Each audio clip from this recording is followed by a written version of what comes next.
जीतेगी। नरेंद्र मोदी और अमित शाह कहते हैं बीजेपी जीतेगी और आंकड़े देते हैं 300 पार। 2014 में,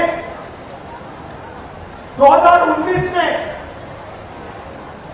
ओपिनियन पोल कुछ और कह रहे थे। नरेंद्र मोदी जी 2019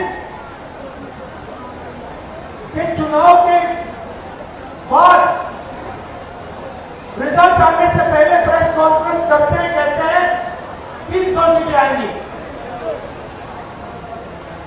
हिंदुस्तान के सारे पोस्टर कुछ और कह रहे हैं, ओपिनियन पोल कुछ और कह रहे हैं। नरेंद्र मोदी कहता है 300 सीट आएंगी, कितनी आई? 300 आई।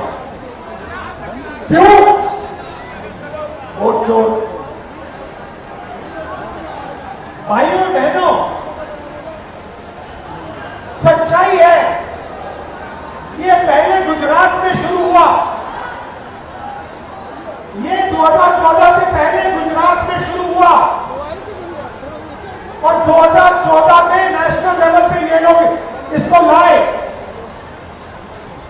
गुजरात मॉडल आर्थिक मॉडल नहीं है, गुजरात मॉडल वोट चोरी करने का मॉडल है।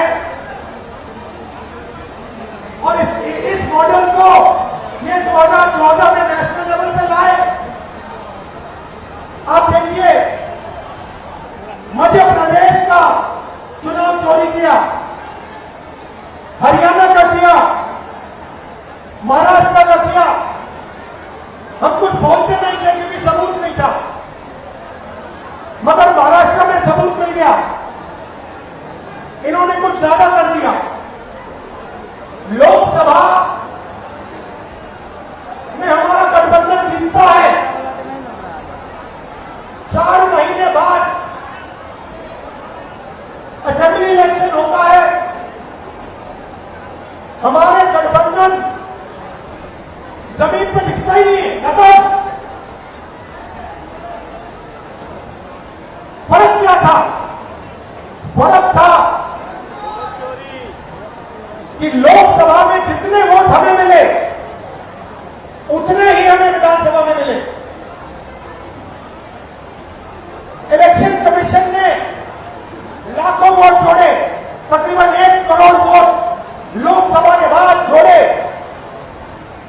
वो सारे के सारे वोट बीजेपी के खाते में जाते हैं और उन वोटों से बीजेपी चुनाव जीतती है।